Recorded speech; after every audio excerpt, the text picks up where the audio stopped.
Okay, I've had some questions recently about the trigger mechanism on the Slingshot rifle. It's a pretty simple mechanism, but there are some fine details which I probably didn't see. I'm going to try to go over that today. First of all, I want to show you how I started out making it.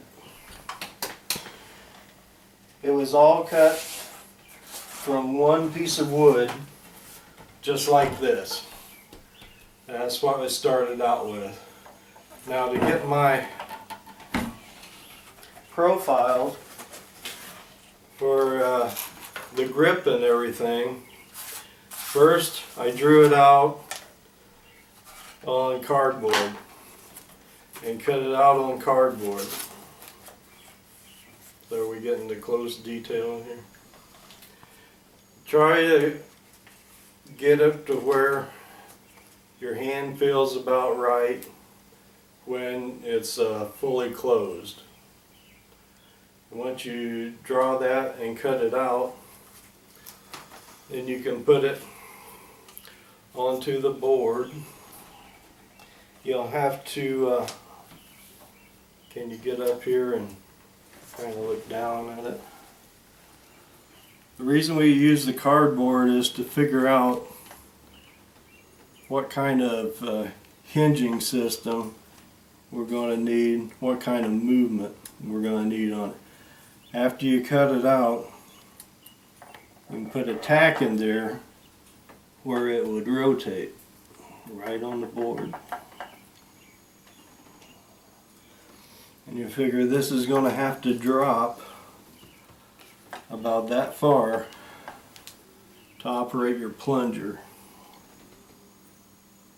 So you would shorten this piece up just like that to start off with. So once you get that down in your model, and you see it's going to give you the movement that you want, then you can go back and draw it out on the board and start cutting it out. This piece here on the bottom, we cut that off and put it back on so you can have access to work on it for assembly. You see here I got 3 screws in the bottom and it's sawed off right along this line here. Just cut right there. The reason I do that is so you have access to all your screws with a regular size screwdriver when you're putting it together. The one you wouldn't be able to get to would be this screw here. So that hooks in to just a regular 1/2 inch dowel. So that's easy enough, but the difference in mine than what I've seen the rest of them is I added a plate up here on top. It serves to limit the travel going down, and also another thing right here where the ball sits,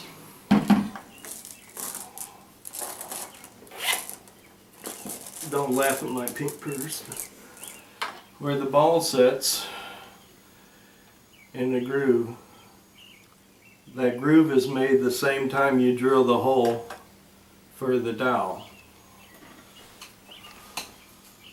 So your marble will sit right there like that. You got a close up of that.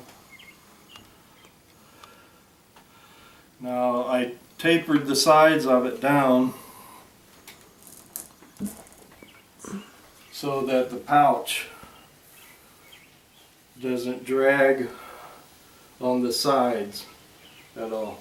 And I got a small depression right there where the screw goes in on the plate on the top. The ball also sits in there and on the groove. One change I would make if I was doing it again, I would cut a piece of pipe, ½ inch, same size as the ball, and cut it down to this width and epoxy it on there, because the sharp edge on the soft wood kind of makes it flake off. But the reason I got the plate going around all this here is to make sure that the whole pouch and the ball gets lifted up at the same time. That'll cut down on your misfires where the ball, instead of going straight, it just flips up out of the pouch. Of course, most of that will be cured by keeping the width of your pouch down to the same height as your diameter of your ball, and putting a good hole in the center so that it retains it. So I don't know if maybe that's not a necessary step to do it like that, and I'm not trying to claim to be an authority on it. All I'm saying is that's the way I did it, and if you got other comments about it, leave a comment and let me know how you did yours or what you would do different on this. There was some question about shooting arrows, I believe, with this trigger system. If you'd have asked me this morning if I could shoot an arrow with it, I would have said no. But the more I thought about it, I think if you were to take like a piece of metal, flat metal, probably want to use steel, and cut it off about that long, and if you were to bolt it on the sides like that, maybe you probably want it a little wider, you could do a piece like that on each side, and then just the arrow would go in between the two pieces. It would be at rest. The arrow would be angled down a little bit like that. So you would want it when the plunger came up and pushed the end of the arrow up, then it would be at level. Now if you decided to try something like that, and maybe I will later on, it'd probably be a good idea to just put a plate about this long to limit the upper range of the arrow when it comes up, so that it's level when it goes out, and so it doesn't go up too high and shoot down below. So that's really about all I got to say about that, except the way I carved all this out, I used a air-powered die grinder with a roll sander on it. It'll buzz the wood off real quick. Some people thought this was like a rail for the ball to go out.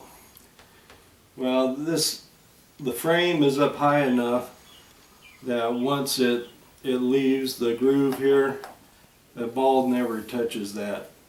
This little recess here was just for a laser, but I decided later on after I cut it in there that I didn't want to use the laser. I used the red dot sight instead. So that's about all I can think of to show you about this, because it really is pretty simple. The hole for the screw going through here, I drilled a one small hole all the way through, and then I came through the top and partway through the bottom with a much bigger drill, so that the head of the screw just acts like a ball and socket joint.